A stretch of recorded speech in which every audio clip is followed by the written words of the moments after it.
But anyway, so in the middle of this wonderful day where I didn't have to do anything out in the public eye, trying to just be a senior citizen here, enjoying my golden years, a low profile family day. You're not a senior citizen yet. I'm senior to you, aren't I? Yes. Well, and I'm a senior citizen. And you call me on the phone. And I knew we weren't supposed to record that day. And when I said hello, you said, "How are you?" In a tone of voice of like, "I've heard about the accident." And I said, "Well, how am I supposed to be? What's the issue here?" And you, "Well, you're trending." And I said, "Well, how am I trending?" And that's when you informed me that you had been deluged by messages. How do you people that are on the internet most of the day get messaged? Do they direct message you or face you, or? I'm pretty hard to get to. If someone thinks they're direct messaging me and I don't reply, you're probably not direct messaging me. I'm never going to see it. But you had messages coming in from people in the inner circle. I had people tagging me. And you had people tagging you and things. Emailing the drive-through email, and it was annoying. Yes. Yeah. It was basically drawing you away from your editing work to ask you, is it true? Is it true? Can you make it happen? That's my favorite. Can you make it happen? Like, I'm going to pick you up and drive you. But anyway, go ahead. Well, but they don't know what it is yet. But what it apparently was Jeff Jarrett apparently he does a podcast these days. And he was inviting me to the AEW television spectacular that they held inside under cover of darkness inside the Yum Center, or at least part of it, in downtown Louisville, Kentucky, last night as we speak. We were talking of this on Tuesday is when this story broke. And to be perfectly honest, yes, the words did come out of his mouth. He was asked if he might stop by and pick up his old friend James E. Cornette and take him down there. And Jeff replied, both honestly and with a bit of an ulterior motive, "Yes, I'd love to have Jim there." And I'm sure he would. And I'm not yelling at Jeff right now. He gave a truthful answer. I'd love to sit down somewhere not involving AEW or really any other professional wrestling and just have a conversation with Jeff sometime.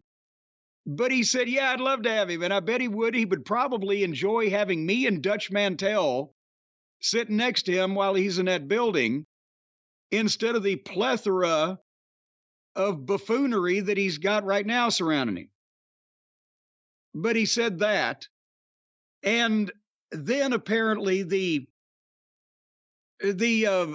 wrestling media, all the copy and paste news sites, picked it up like it was not only a legitimate offer of come down to AEW and appear in my group, but that there was any chance of it happening to begin with. And there was speculation like, well, Jeff Jarrett is invited, like it was an announcement from the fucking promotion on some of these sites. Jeff Jarrett has invited Jim Cornette to come to AEW. Will it happen in Louisville?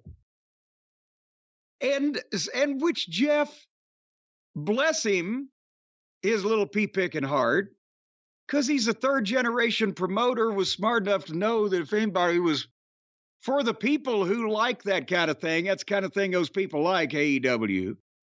And they are some of the easiest to work and the most gullible of the wrestling followers. And he's smart enough to know that, well, that may get some talk because they put him on the last minute publicity push for this Yum Center debacle that they did. He was interviewed on Spectrum News 1.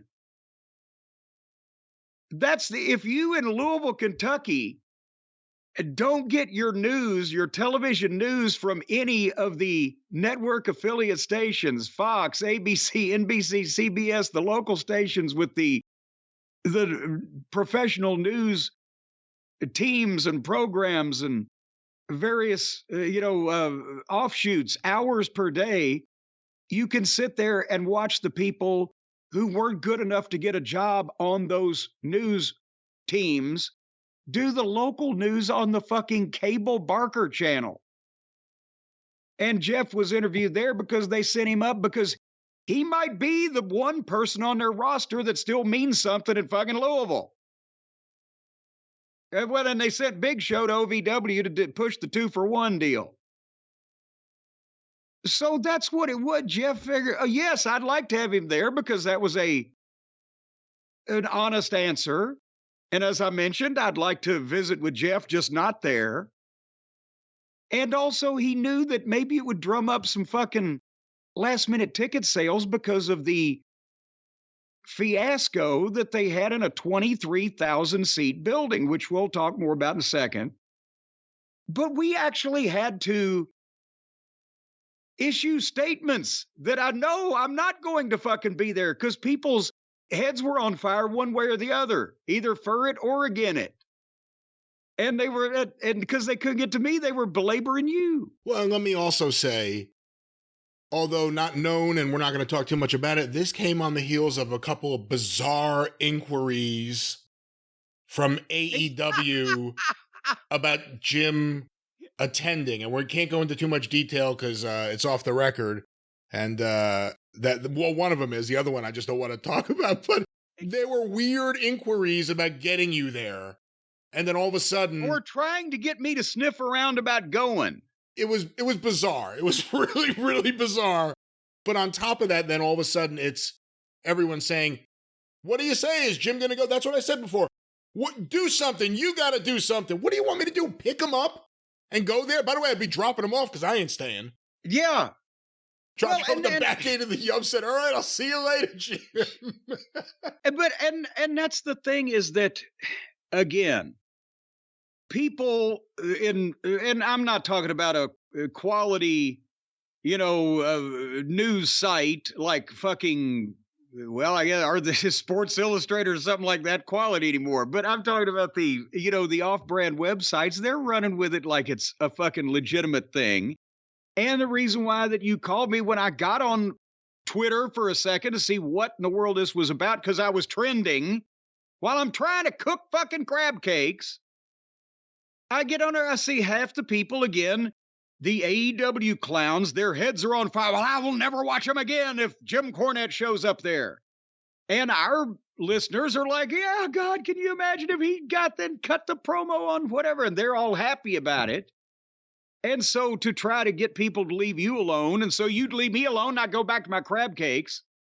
I tweeted that I appreciated Jeff Jarrett's invitation to the AEW TV taping here in Louisville, and I tried to make it work, but unfortunately, I couldn't find anybody else in town going to split the 2-for-1 ticket deal with. But maybe, they could come up with another ratings ploy by Showtime. And then I trended for another day because the goddamn, again, the people who suck at the teat of parody of wrestling that is Tony Khan and his ensemble of wacky characters, their heads were on fire again and their goddamn asses were blowing hot air and lava. And they despised the fact that legitimately, if I did show up on that program, at least for a week or two, maybe the first time and last time would be the same, somebody would fucking watch it. But, and then our regular listeners, the majority of folks who have cognitive ability and the power of reason, were once again entertained by their fucking... It was sad. I heard from a little bird, and I do live in this town, that they had people standing outside the Yum Center because it's downtown. When people are leaving office buildings or closing up for the day or whatever, they're walking down these streets. It's almost at the fucking river, the big bridge. And they're trying to give away tickets and the people wouldn't take them. They're like, no, wrestling? No, I'm good. I'm good. And the email was going around about seat fillers. You saw that, right? Well, yeah, boy, apparently they didn't show up either. Because they should have, hey, what about the blow up fucking pilot from the movie Airplane? They should have just had a bunch of those in the seats and hit the fucking, the tank and blow them all up at the same time. That's a great idea. An inflatable audience. Anytime someone goes to the bathroom, something just pops up from the seat to sit there. Yeah, and if they had an inflatable audience, then fucking Kenny could wrestle half of them. But getting back to this fucking thing. So after I finished trending, because everybody was upset about a tongue-in-cheek invitation to a fucking show that nobody was going to begin with, that I was never going to accept in a million years, and people let it ruin their goddamn days. Those AEW fans, they're still pissed off about it. Oh my God, they hate me like crotch rot. But they ended up putting under fourth, and we're going to talk about the difference in tickets distributed and tickets sold. They put under 4,000 people in a 23,000 seat building with a last minute local market push of advertising the best they could do, 2 for 1, people on the street handing out free tickets. And I saw the map from, who is it? WrestleTix does these type of things. Yeah. And everybody's retweeting it because they had literally opened up. It looks like if you cut up an apple pie into 8 pieces and then took 6 of those pieces away, and somebody still couldn't eat what was left. That's what the part of the building that was opened up. And they said that, I know they did a last minute media push around town here, but on Spectrum Cable News. But they said the last day they sold 300 and something tickets. Or no, I'm sorry. The last day it was plus 300 and something tickets distributed. And they've been the last, because there were 2,600 or so about a little less than a week out, according to the same source. And then they ended up with 3,800, whatever it was. Now, I'm sorry, but I know we've gone crazy about the Wembley statistics and the verbiage and how it was presented and everything, and that's much more important than this. But for the sake of it, just because they distributed those tickets over this last week, does that mean they sold them? Or when we were running the Knoxville Civic Coliseum 30 years ago, and it was all at the time, all the Ticketmaster buildings, you couldn't just distribute all the tickets that you wanted. It still was computerized, which it is now. And they charged us 25 cents a piece for every comp ticket that we had printed, because it had to come out of the Ticketmaster computers. So our comp tickets actually cost us $0.25. So we didn't print any more than necessary. But that's the thing, is that still was in the tickets distributed count. We would get a count from the building, tickets sold and tickets distributed. The free ticket, that was 2 different numbers. You see where I'm going with this, Brian? For the layman, am I describing this right? There's how many you ship and there's how many you sell. Right. And so are we getting zoomed on the tickets distributed on all of the towns, just because we know that this particular fiasco was, again, if you as a promoter give 100 tickets to charity, that's tickets distributed, correct? Well, they have to come out of the computerized system, right? It's not like I'm not copying them on my home copier and handing them out. Say, just show this at the door and they'll let you in. It's tickets to the event. So radio station tickets, distributed tickets. Yeah. So my question is, on all of the towns that they're running, whether good or not good attendance, we're getting the tickets distributed number, but that don't mean they're selling all of those or even the most of those. So they couldn't even, with giving shit away, put 4,000 people in a 23,000 seat building, which begs the question, why are they running a 23,000 seat building? And boy, and we're not even going to talk about it today. We'll save that for the experience because we have actual newsworthy things. But after the program that they gave the live audience, much less the TV viewer, from Louisville, emanating, seeping from Louisville, Kentucky, who would ever want to fucking pay to see that again? Well, that was AEW in Louisville. We'll see when they come back. I won't. I will not. I'm going to make a blanket refusal. No matter who invites me that next time, I will not be there. Does AEW have any hot markets right now in the United States? Is Chicago still going to be a hot market beyond Punk? Even if Punk was there and everything else was happening on that show that's happening, the crowds, I think, would still be down. Do they have a hot market still? Well, no, because now the people that wanted to see it have seen it, and the most dedicated have seen it numerous times, and it's getting worse with, they're losing people that the fans cared about and not replacing them, except in the case of Adam Copeland, with people that they care about, and they're doing the same old shit, only worse.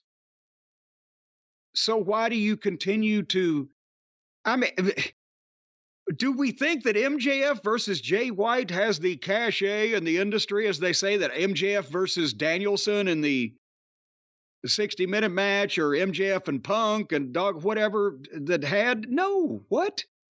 Hello, McFly.